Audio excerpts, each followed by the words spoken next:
সফল উদ্যোক্তা হতে গেলে ইচ্ছাশক্তি প্রয়োজন, আর ধৈর্য আর মনোবল।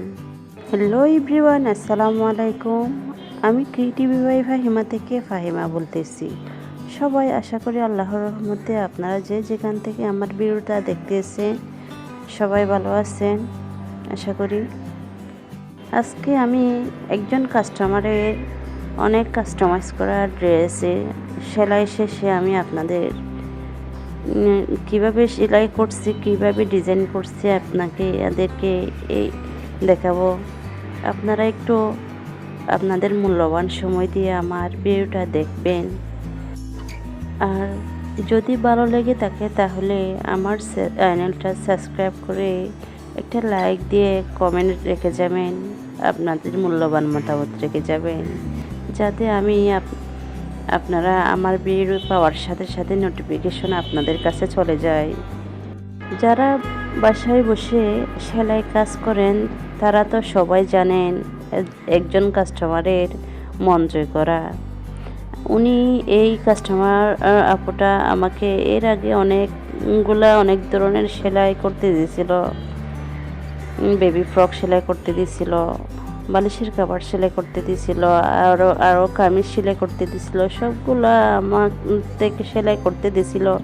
এরপর সেলাই ভালো লাগছে তাই বিদায় এই কাপড়গুলো আমাকে আবার সেলাই করতে দেয়। আলহামদুলিল্লাহ, আমরা যারা সেলাই কাজ জানি তারা কাস্টমারের খুশির জন্য আমরা অনেক কিছু করে তারা অনেক ধরনের ডিজাইন দেয়, তাদের পছন্দ মতো ডিজাইন করে দেওয়ার খুব চেষ্টা করি।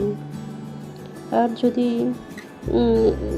তার কাপড়ের মধ্যে কোনো রকম সমস্যা থাকে তাহলে তাকে আগেই বলে দিতে হবে এই কাপড়ে আপনার সমস্যা হবে, আপনি যে ডিজাইনটা দিচ্ছেন সেটা সমস্যা হবে, দিতে পারবে না।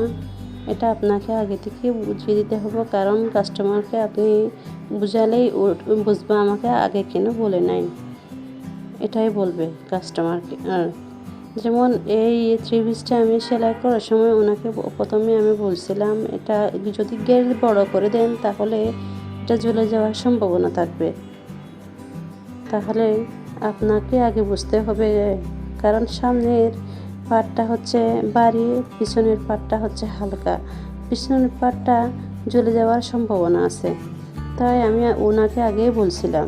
উনি এই থ্রি পিসটা একটা অন্য ধরনের ডিজাইন দিতে চাইছিলেন। আমি বিদায় বলতেছি এই ডিজাইনটা আপনাদের সুন্দর হবে না।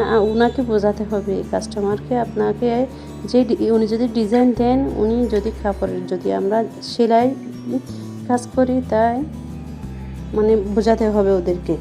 এটাই হচ্ছে মেন। একজন ছোট হোক বড় হোক উদ্যোক্তা হতে গেলে আপনাকে অনেক পরিশ্রম করতে হবে। যেমন আমি এই সেলাই কাজ করছি, আমি মেবি প্রথম দিকে আমি নিজের জন্য আমার ফ্যামিলির জন্য সেলাই করছি। এখন আলহামদুলিল্লাহ পরিবারের সাথে সাথে অন্য অনেক কাস্টমারের আমি কাপড়গুলো সেলাই করি। তাই আমি আপনাদেরকে দেখালাম আগে নিজের জন্য সেলাই করতে হবে, নিজের জন্য কিছু করতে হবে। আগে যে কোনো কিছু করেন না কেন আগে নিজের জন্য সেলাই করতে হবে। এটা হচ্ছে আমাদের উদ্যোক্তার উদ্যোগ।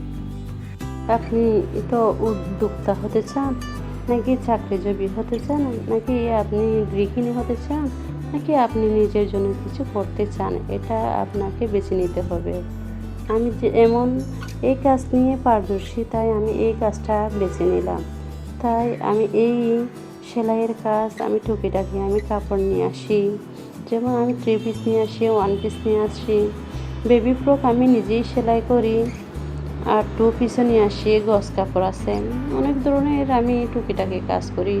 যদি আপনারা পাশে থাকেন আমাকে অর্ডার দিতে পারবেন ইনশাল্লাহ। আমি আপনাদের পছন্দ মতো আমি হাতের বেবি খাতা আছে, বেবি ফ্রকে হাতের কাজ আছে, এরকম আমি অর্ডার নিয়ে থাকি।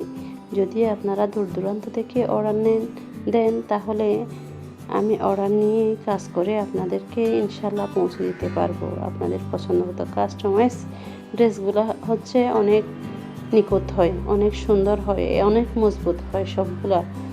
যদি রেডি ড্রেস হয় তাহলে আমাদের মন মতোই করব, এটাই হচ্ছে মেন।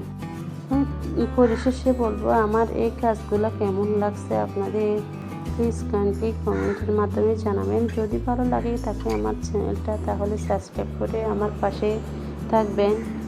আমি কমেন্ট রেখে গেলে আমি আপনাদের ইনশাল্লাহ ব্যাগ দিয়ে দেব। সো আশা করি সবাই ভালো থাকবেন।